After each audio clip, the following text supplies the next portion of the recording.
Toby. Thank you so much for joining me to talk all things mental health.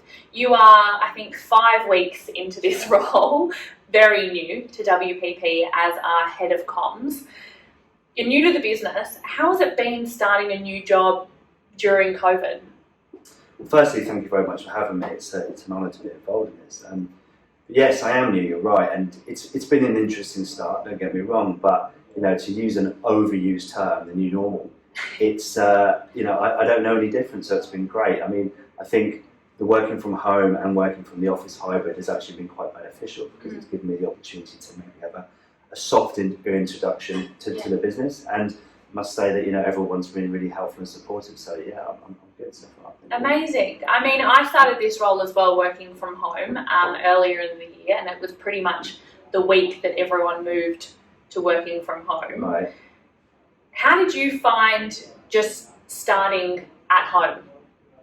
Well, look, I mean, you've got to remember I've been working from home for the last 2 or 3 months before it anyway, so it wasn't that big of a shock. And as I said, it's been an interesting time for everything, I suppose, and that's just one of the things you have to deal with. So it's a balance of understanding where your parameters and where that works in your work life as well as in your home life, really.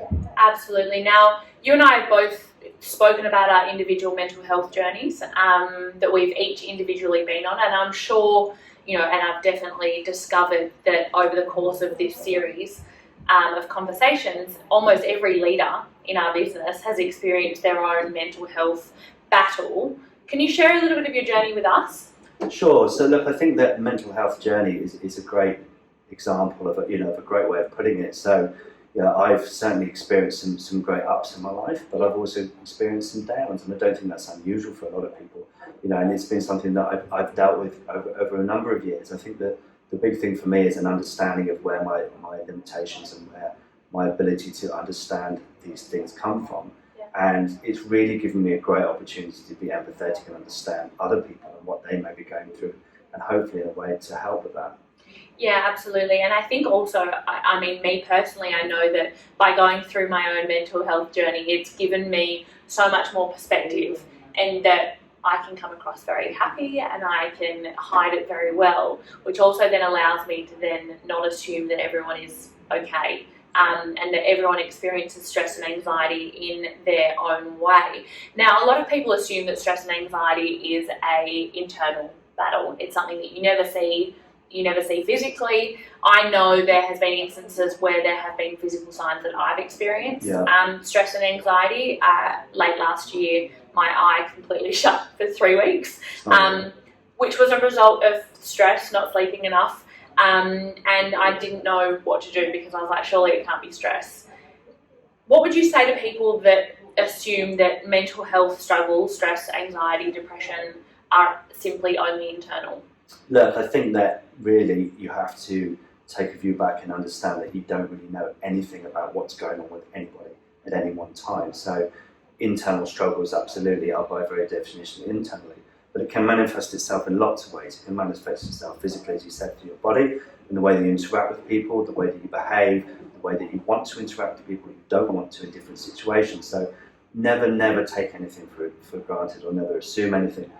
The one constant is you do not know what's going on with any individual at one time, and that can come across in a myriad of ways. So just be thoughtful and just be cognitive of that, and really just take some time to try and have some perspective on the way that people behave, or maybe the way they live. Yeah, absolutely. And I think that's one of the key things. I was talking to Katie Rigg-Smith from Mindshare, and she was expressing that she is an avid people watcher, and in the office she can see people in and out of meetings and see how they're acting and see how they're holding themselves, and that's one downfall that we've not had the ability to do when people click out of a meeting. You can't see how someone is post-meeting, and they might put on a smile for that meeting. Now, finding that balance between work and life at home is incredibly difficult, and it's been something that everybody has had to manage this year. Work-life balance is a fairly lucrative term, and I feel like it's thrown around a lot, especially when people leave jobs, because they're like, I need to find more work-life balance, I need more balance in my life. Do you think work-life balance exists? I think it does, and I think that it exists, and it's something that we all strive for. And much as anything, I think it's a human right that we all deserve.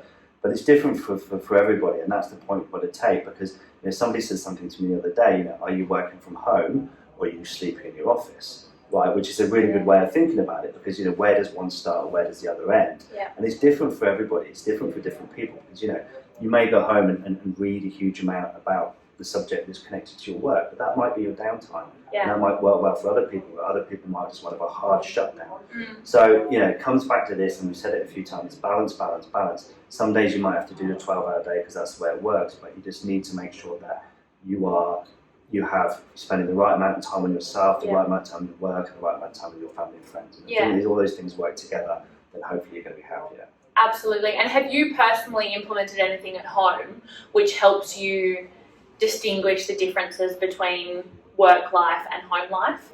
I think so, yeah. I think I definitely have a turn on and a shut off. Yeah. Physically, sometimes I will say the office is shut for the day and put the laptop down on a Friday afternoon, for instance, because I think you have to delineate that. But there's other things as well. I can no longer go to the gym because I don't come into the city all the time. So I've got a personal trainer once a week, which myself and my partner go down to the beach and work with. And also I'm lucky enough to live in Manly, right down by a very beautiful part of the coastline. So I'm taking time, the opportunity to go walk down and spend some time down there. So I think, again, it's doing things differently, but making sure that it works in the environment that you're in. Absolutely. Now, you've owned your own business before WPP.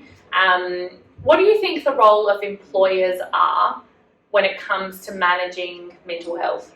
It's absolutely crucial, and it's crucial for many different reasons. So, it's crucial from a personal level about your relationships as a human being with those around you, and the responsibilities you have to those people that you interact with on a daily basis. But also it's crucial for the well-being and success of your business, because, your people are really your only asset of what you've got at the end of the day, especially in a service-based business that we work in. And, you want them to be healthy and well, and realistically you want them to have the ability to do their best work.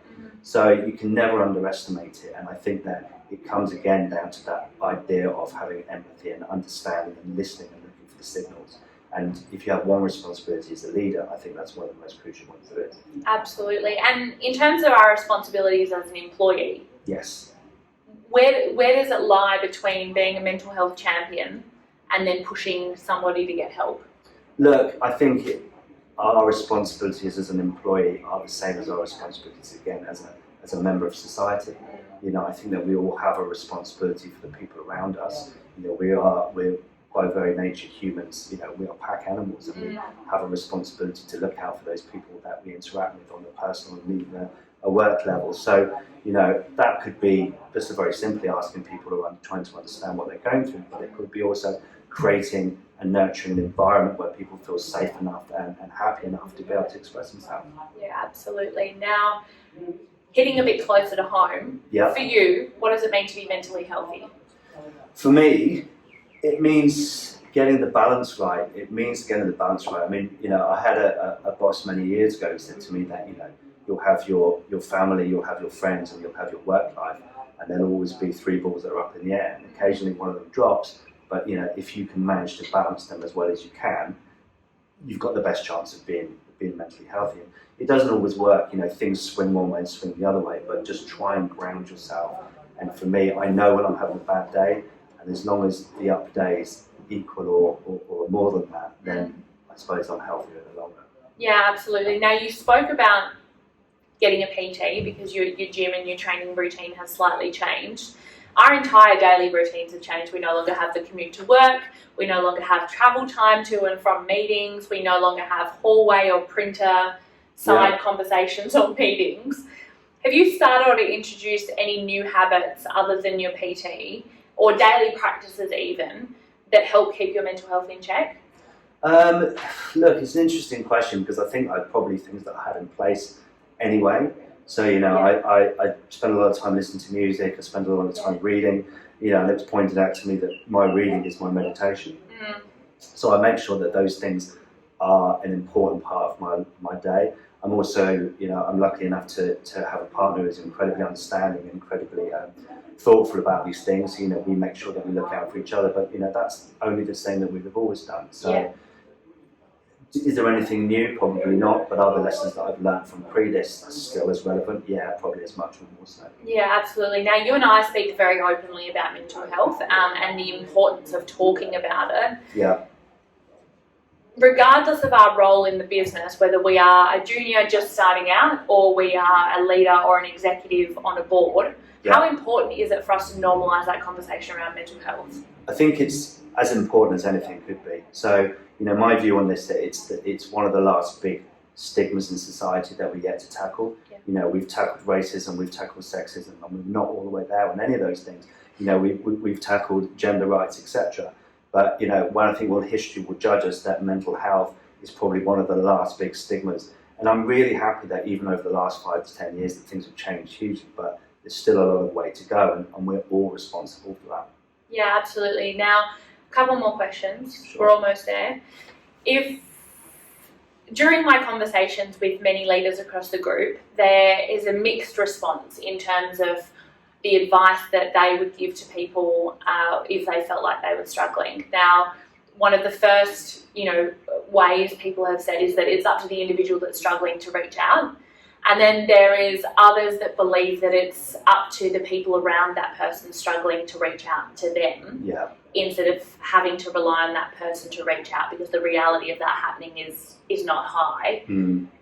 You and I have both struggled with mental health, and I personally really struggled talking about it very early on. I couldn't talk to anybody about it. Okay. How do you feel the best way or the best piece of advice is for somebody struggling? Yeah, it's an interesting question, and it really, really varies from person to person. I think that, the idea that, you reach out and you talk to people around you is a very powerful one. But there's a couple of things. I think firstly that not everybody feels capable of doing that in the best situations. Yeah. And secondly, I think that when you are in a bad place, it's probably often the last thing you want to do is communicate with anybody about anything and what you're going through. So, the lesson that I learned was that, to put structures and plans in place when you are feeling well, a mental health plan, to think about who you would reach out to, and maybe have that conversation with them up front. If I ever need you, would you be okay? Which is something I did to a couple of my friends, and I've used it, and it's been great. And then you don't have to have that conversation at the time that you're having a bad day. They understand the context. So, maybe look after yourself when you're well for the times you're not is the only maybe a piece of advice I could give. I love that, and I love that, coming up with a plan when your head is in a good place is so important, because when you are in that bad place, there's nothing that functions well in your brain at that point in time, and there's nothing that makes sense in your brain. So having that plan to rely on, or coming up with that when you're feeling good, is an awesome piece of advice. Now, last question for you. Mental health, we all know, is very individualised. Yes. Everyone experiences it very differently. But what do you think that as a business, and probably more importantly as an industry, we can be doing to work towards a more mentally healthy workplace? Look, I think there's a variety of things. I think we're unique as an industry because we are very young based to a certain extent.